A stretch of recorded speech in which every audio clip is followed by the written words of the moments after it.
Matthew chapter 16, verses 13 through 28. This is the contemporary English version, what I usually call the easy-to-read kid version. But when Jesus and his disciples were near the town of Caesarea Philippi, he asked them, "Who do people say, or what do people say about the Son of Man?" The disciples answered, "Some people say you are John the Baptist, or maybe Elijah, or Jeremiah, or some other prophet." Then Jesus asked them, "But who do you say that I am?" Simon Peter spoke up, "You are the Messiah, the Son of the living God." And Jesus told him, "Simon, son of Jonah, you are blessed. You did not discover this on your own. It was shown to you by God in heaven. So I will call you Peter, which means rock. And on this rock I will build my church, and death itself will not have any power over it. I will give you the keys to the kingdom of heaven, and God in heaven will allow whatever you allow on earth. But God will not allow anything you do not allow." Jesus told his disciples to not tell anyone that he was the Messiah. From then on, Jesus began telling his disciples what would happen to him. He said, "I must go to Jerusalem. There, the nation's leaders, the chief priests, and the teachers of the law of Moses will make me suffer terribly. I will be killed, but 3 days later, I will rise to life." Peter took Jesus aside. "Come here. Can't you see him?" Like, whoa. "Come here, Jesus." And told him to stop talking like that. He said, "God would never let that happen to you, Lord." And Jesus turned to Peter and said, "Satan, get away from me. You're in my way because you think like everyone else and not like God." Then Jesus said to his disciples, "If any of you want to be my followers, you must forget about yourselves. You must take up your cross and follow me. If you want to save your life, you will destroy it. But if you give up your life for me, you will find it. What will you gain if you own the whole world but destroy yourself? What would you give back to your soul? The Son of Man will soon come in the glory of God and with God's angels to reward all people for what they have done. I promise you that some of those standing here will not die before they see the Son of Man coming with his kingdom."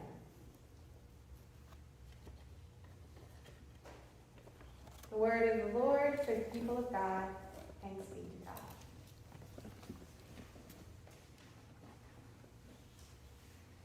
There will probably come a point. It may be this year. It may be during another possible pandemic, disaster, war, or just time. It's not war.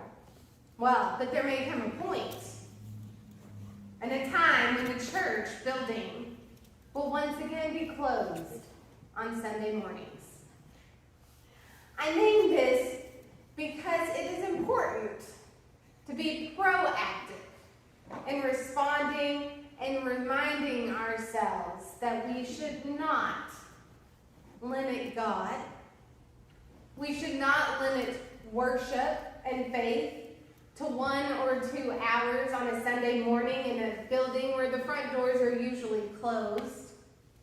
While community and communion are crucial to healthy faith development, the limiting images around the word church often stop us and others from being and experiencing church. The Greek word for church is ecclesia, and there are many historic varieties of how the whole church body works together in the various roles and communities that interact with one another as we seek to be ecclesia, or literally translated, our call out together. So when you were called out, when you were called away from the building, how do we live out what it means to be church? How do we live out the communion of being a Christian when we are separated from the worship space? How are we church when the building is closed, but God's church and the people are still being called out together, and that is not closed? We are still called to be the ecclesia, the church, the people who claim Christ as our liberator. Today's scripture has Jesus asking the disciples, "Who do you say that I am?" And Peter, without hesitation, says the correct answer. In his heart, God has imparted the knowledge that Jesus is the Messiah. Do you have that foundational knowledge in your heart? In your heart, do you know that Jesus is the Messiah? That heart knowledge, that soul knowledge is crucial in the struggles of a deep faith journey. Now, that doesn't mean we don't doubt, and it doesn't mean that we don't have times of struggle, but it does mean that sometimes, just sometimes, we feel and know the presence of God is real. Now, I know many who, when the words from today's hymn begin the refrain, their hearts just kind of know. I mean, I know that Jesus walks with me and talks with me. Sometimes I'm even lucky enough to feel, or blessed enough to feel, that I am Jesus' own. And I find deep, true joy in that relationship and reality. I find gardens where often it is hard to find them. And as we know, there are moments when it's even more beautiful, because it's not just me in that garden, it's a we in that garden. And we know that Jesus walks with us and talks with us. We know that Jesus comforts us with the knowledge that we are his. We are comforted with the knowledge that we are his, and we can find gardens where there may seem to others nothing to be growing in sight. C. Austin Miles, who spent his lifetime writing hymns, is said to have written this hymn, his most famous, in a leaky basement in New Jersey, which is the Garden State, I will note, but his granddaughter actually shared that there wasn't even a window nearby in this basement. Yet, whatever the actual circumstances, the hymn reminds us that Jesus in our faith lives does not always need a physical place, but a place within us, a way to find the sacred in other places, and a way to see that there are gardens that are available within each other. It's a place that's a metaphor, the gardens of our hearts and our souls that can still grow in leaky basements during pandemics and when the temples and the buildings are not open, to receiving the ecclesia, the call out, and the knowledge that Jesus is within our community. So as Jesus continues with his closest friends, the disciples, in conversation and celebration that Peter got it right, which if you read most of the Bible, the disciples never get it right, but this time they did. Peter has this knowledge, that knowledge within him that God imparted, and that is the rock upon which we can now build the foundations of what it means to be church, community, communion, and ecclesia. And so let us go tell the world, let us invite everyone to the garden, and let us tell them about the banquets, and let us just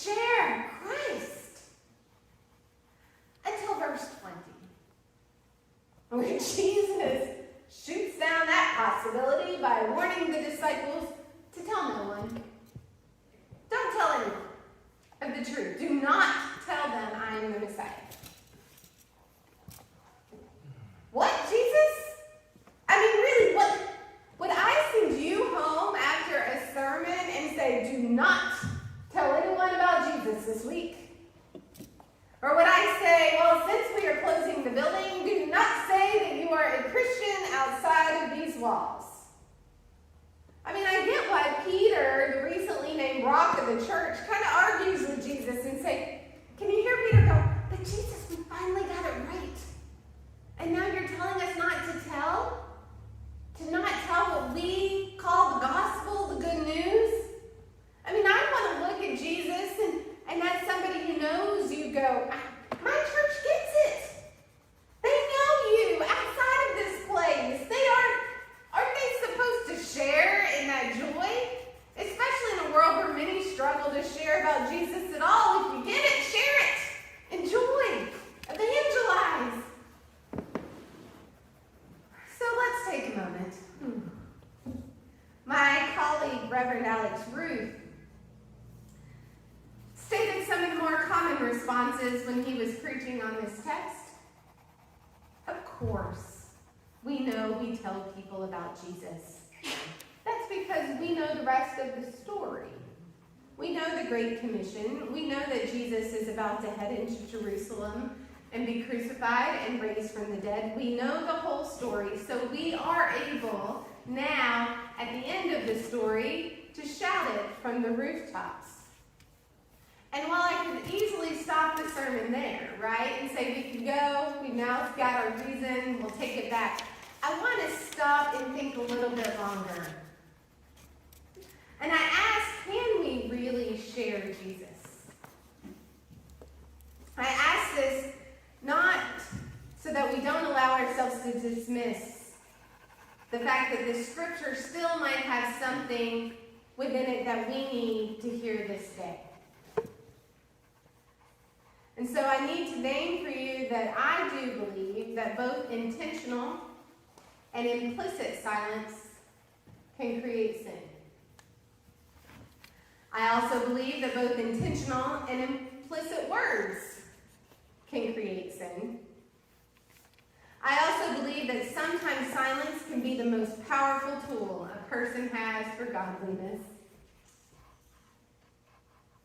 I also believe that words are sometimes the most powerful tool a person has for godliness.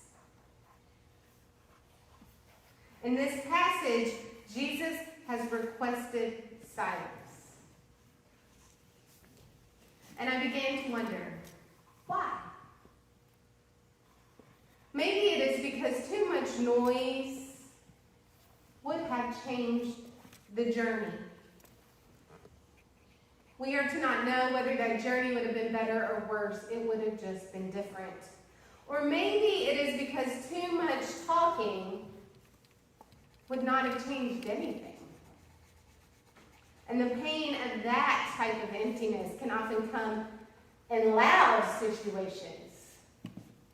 And that type of pain can also change a journey.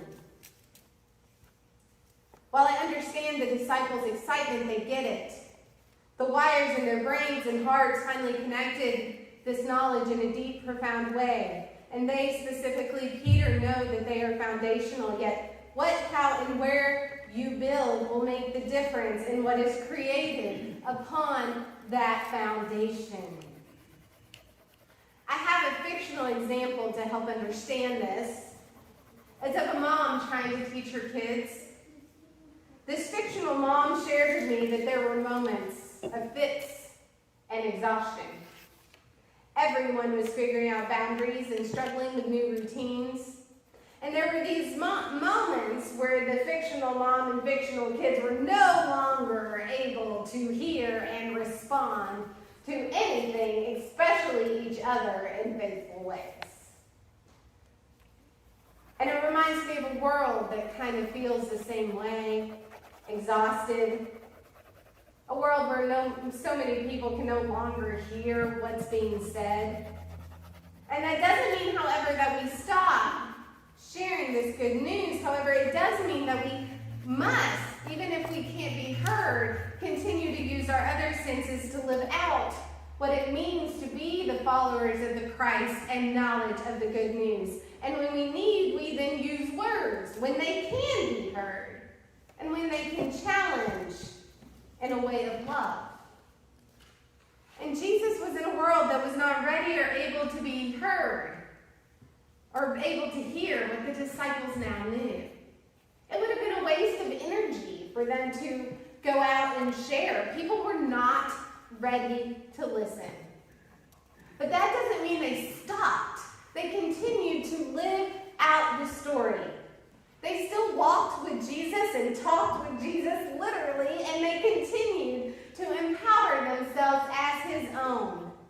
They worked on their foundational structures so that when it was time, as the story goes, when the Spirit does open the doors, they were ready to use words and actions and their entire selves and lives as part of the way of sharing the story. They were ready to be called out to create community and communion. And so while sometimes it looks like this story may be about talking or not talking about Jesus, it reminds us that talking about Jesus, our faith in God, is a sacred act. And our lives are those sacred acts to be lived out in many ways so that we can constantly be empowered by God and ourselves and others and in the world. And we should not waste energy in gardens that are not ready to bloom. We know too many who would only see the basement in New Jersey and not the potential for a life-altering song. So at some point, when the building closes, remember the church does not. Remember, church means to be called out. Church means to find ways to worship and live and give your full self. And remember, he walks with me, he talks with me, and he tells all of us, we are his own. And it's not in the buildings, it's in the basements and in the gardens.